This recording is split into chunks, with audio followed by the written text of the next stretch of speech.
கர்த்தருடைய நல்ல நாமம் உயர்த்தப்படுவதாக. ஏசாயா 44:22 என்னிடத்தில் திரும்பு, உன்னை நான் மீட்டு கொண்டேன் என்று இஸ்ரவேலை மறவாத தேவன் மறுபடியுமாய் தம்மிடம் அழைக்கிறார். ஏனென்றால் அநேக நேரங்களிலே நாம் தேவனுக்கு பிரியமில்லாத காரியங்களை செய்துவிட்டு என்ன செய்வதென்று தெரியாமல் அங்கே நின்று விடுகிறோம். ஆனால் நம்மை உருவாக்கினவர், நம்மை பிள்ளையாய் ஏற்றுக்கொண்டவர் நம்மை மறக்க முடியாததினாலே அவர் சொல்லுகிறார், உன் மீறுதல்களை மேகத்தை போலவும் உன் பாவத்தை கார்மேகத்தை போலவும் நான் அகற்றிவிட்டேன். ஆகவே நீ என்னிடத்தில் திரும்பு என்று சொல்லுகிறார். முந்தைய வசனத்தை நாம் வாசித்து பார்ப்போமானால், யாக்கோபே, இஸ்ரவேலே, இவைகளை நினை என்று சொல்லுகிறார். எவைகளை என்றால், நீ என் தாசன், நான் உன்னை உருவாக்கினேன். நீ என் தாசன் இஸ்ரவேலே, நீ என்னால் மறக்கப்படுவதில்லை என்பதை நினை. நீ என் பிள்ளையாய் இருக்கிறாய். நீ என்ன செய்தாலும் நான் உன்னை மன்னிப்பதற்கும் ஏற்றுக்கொள்வதற்கும் தயாராக இருக்கிறேன். ஆகவே நீ என்னிடத்தில் திரும்பு என்று சொல்கிறார். நாம் நம்முடைய பிள்ளைகள் நம்முடைய வார்த்தைகளை மீறி நம்முடைய கைமீறி போகும் பொழுது நாம் எவ்வளவு வருத்தப்படுகிறோம். ஆனால் நாம் தேவனை விட்டே தூரம் போகும் பொழுது அவர் நம்மை மறவாதபடி, நம்மேல் கோபம் கொள்ளாதபடி மறுபடியுமாய் நம்மை அழைக்கிறவராய் இருக்கிறார். அந்த நல்ல தேவனிடத்திற்கு நாம் நம்மை அர்ப்பணிப்போமாக. எரேமியா 4:1 சொல்லுகிறார், இஸ்ரவேலே, நீ திரும்புகிறதற்கு மனதாய் இருந்தால் என்னிடத்தில் திரும்பு. ஏனென்றால் நான் உன் அருவருப்புகளை என் பார்வை நின்று அகற்றிவிட்டேன். நீ இனி அலைந்து திரிவதில்லை என்று சொல்லுகிறார்.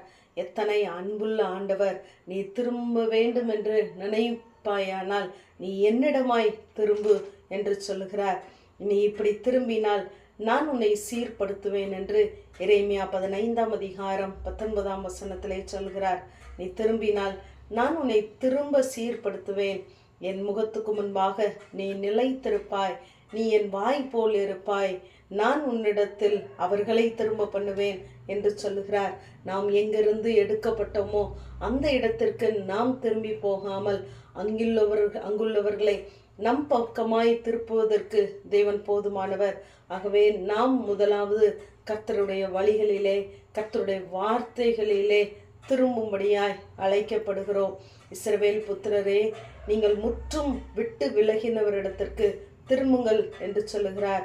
ஏசாயா 31:6 ஆகவே நாம் எங்கிருந்து வந்தோமோ அங்கு நாம் மறுபடியுமாய் திரும்பி தேவனுடைய மன்னிப்பை பெற்றுக்கொள்ளுவோம். இங்கு ஓசியாவிலே நாம் வாசித்து பார்ப்போமானால், மனம் திரும்புதலுக்காகவே நம்மை அழைக்கிறார். 1 கர்த்தரிடத்தில் திரும்புவோம் வாருங்கள். நம்மை பீறினார், அவரே நம்மை குணமாக்குவார். நம்மை அடித்தார், அவரே நம்முடைய காயங்களை கட்டுவார் என்று சொல்கிறார். அநேக நேரத்திலே தேவன் நம்மை சிட்சிப்பது உண்மைதான்.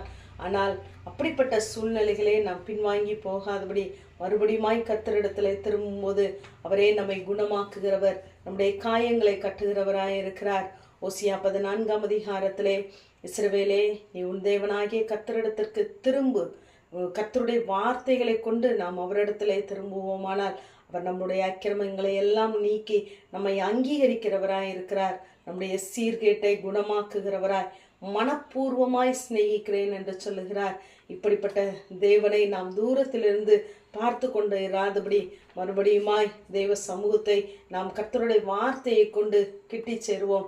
கடைசியாக வெளிப்படுத்தலிலே அங்கு லவோதிக்கா சபையை பார்த்து சொல்லும் பொழுது சொல்லுகிறார், நான் நேசிக்கிறவர்கள் எவர்களோ அவர்களை கடிந்து கொண்டு சிட்சிக்கிறேன். ஆகையால் நீ ஜாக்கிரதையாய் மனம் திரும்பு என்று சொல்லிவிட்டு, நான் வாசற்படியில் நின்று கதவை தட்டி கொண்டுதான் இருக்கிறேன், நீ கதவை திற, என்னிடமாய் திரும்பு என்று சொல்லுகிறார்.